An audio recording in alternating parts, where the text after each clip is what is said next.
ഈശോമിശിഹായ്ക്ക് സ്തുതിയായിരിക്കട്ടെ. ഒക്ടോബർ മാസത്തിലൂടെ നാം കടന്നു പോവുകയാണ്. പ്രത്യേകിച്ച് ജപമാല മാസം. പരിശുദ്ധ മാധ്യസ്ഥം നേടി ജപമാലയിലൂടെ തമ്പുരാൻ്റെ അടുക്കിലേക്ക് ഏറെ സ്നേഹത്തോടെ നമ്മൾ ഓടിയെടുക്കുന്ന ഒരു കാലഘട്ടമാണിത്. ലൂക്കായുടെ സുവിശേഷം 1-ാം അധ്യായം 38-ാം തിരുവചനം. മറിയം പറഞ്ഞു, ഇതാ കർത്താവിൻ്റെ ദാസി, നിൻ്റെ വാക്ക് എന്നിൽ നിറവേറട്ടെ. മംഗളവാർത്ത അറിഞ്ഞു കഴിയുമ്പോൾ പരിശുദ്ധ കന്യാമറിയം പറയുന്ന ഒരു മറുപടിയാണ്.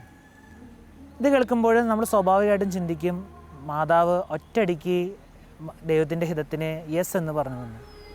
പക്ഷേ സുവിശേഷത്തിൽ നമ്മൾ കണ്ടുമുട്ടുന്ന മറ്റൊരു കാര്യമുണ്ട്. ലൂക്കായുടെ സുവിശേഷം 1-ാം അധ്യായം 29-ാം തിരുവചനം. അവിടെ 3 കാര്യങ്ങൾ വളരെ വ്യക്തമായിട്ട് സുവിശേഷം നമ്മുടെ മുമ്പിലേക്ക് പറഞ്ഞു വയ്ക്കുന്നുണ്ട്. ഒന്നാമതായിട്ട്, ദൈവദൂതൻ്റെ അഭിവാദന സ്വരം കേട്ട് കഴിയുമ്പോൾ മറിയം അസ്വസ്ഥയാകുന്നു. രണ്ടാമതായിട്ട്, മറിയം അതിനെക്കുറിച്ച് ഗാഢമായി ചിന്തിക്കുന്നു. മൂന്നാമതായിട്ട്, തൻ്റെ ഉള്ളിൽ തോന്നുന്ന സംശയങ്ങൾ തമ്പുരാൻ്റെ മുമ്പിലെ ദൈവദൂതൻ്റെ മുമ്പിൽ ചോദിച്ചുകൊണ്ട് ക്ലാരിഫൈ ചെയ്യുന്നു. ഒരു പക്ഷേ നമ്മുടെയൊക്കെ ജീവിതത്തിലും നമ്മളൊക്കെ അഭിമുഖീകരിക്കേണ്ടി വരുന്ന ഒരു പ്രധാനപ്പെട്ട ഒരു വസ്തുതയും അതൊക്കെ തന്നെയായിരിക്കും.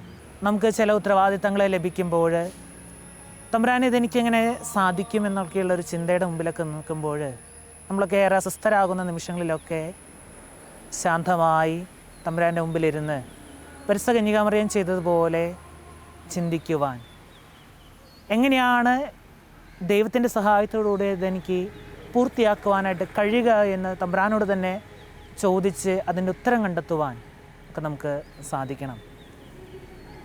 ലൂക്കായുടെ സുവിശേഷത്തിലെ പിന്നീട് നമ്മൾ കണ്ടുമുട്ടുന്നത്, പിന്നീട് കടന്നു വരുമ്പോൾ 1-ാം അധ്യായത്തിൽ തന്നെ കടന്നു വരുമ്പോൾ കാണാനായിട്ട് സാധിക്കും. ദൈവദൂതൻ പരിശുദ്ധ കന്യാമറിയത്തോട് പറയുകയാണ്, ഇതാ നിൻ്റെ ചാർച്ചക്കാരിയായ എലിസബത്തും ഗർഭം ധരിച്ചിരിക്കുന്നു. വന്ധ്യ എന്ന് പറഞ്ഞിരുന്നത് അവൾക്ക് 6-ാം മാസമാണ്. 1:37 ദൈവത്തിനൊന്നും അസാധ്യമല്ല. തീർച്ചയായിട്ടും ആ ഒരു വലിയ വിശ്വാസത്തിൻ്റെ ബോധ്യം നമ്മുടെയൊക്കെ ഹൃദയത്തിൽ കാത്തു സൂക്ഷിക്കുവാനായിട്ട് നമുക്ക് സാധിക്കട്ടെ. അങ്ങനെ വരുമ്പോൾ എങ്ങനെയാണ് ഈ പറഞ്ഞ എല്ലാ കാര്യങ്ങളും നമ്മെ അലോസരപ്പെടുത്തുന്ന സന്ദർഭങ്ങളിൽ തമ്പുരാൻ്റെ സന്നിധിയിലായിരുന്നു കൊണ്ട് ദൈവത്തിൻ്റെ ഹിതത്തെ എങ്ങനെ തിരിച്ചറിയാൻ സാധിക്കുമെന്ന് ചോദിക്കുന്ന ചോദ്യത്തിൻ്റെ മുമ്പിലാണ് പരിശുദ്ധ കന്യാമറിയം നമ്മുടെ മുമ്പിലെ ജപമാലയുമായിട്ട് കടന്നു വരുന്നത്.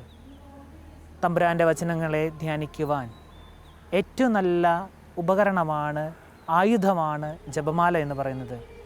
നന്മ നിറഞ്ഞ മറിയമേ എന്ന ജപം തുടങ്ങി അവസാനിക്കുമ്പോൾ, മറിയമേ മരണസമയത്തും ഞങ്ങളുടെ കൂടെ ഉണ്ടായിരിക്കണമെന്ന് പറഞ്ഞുകൊണ്ട് നമ്മൾ അവസാനിപ്പിക്കുമ്പോൾ തീർച്ചയായിട്ടും അത് നൽകുന്ന വലിയൊരു ശക്തിയുണ്ട്.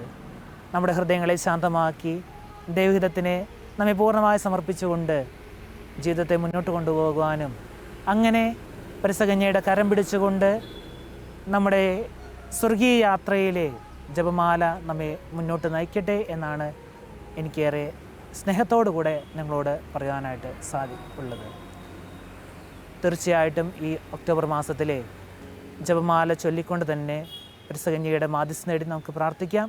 ദൈവം നമ്മെ അനുഗ്രഹിക്കട്ടെ. ആമേൻ.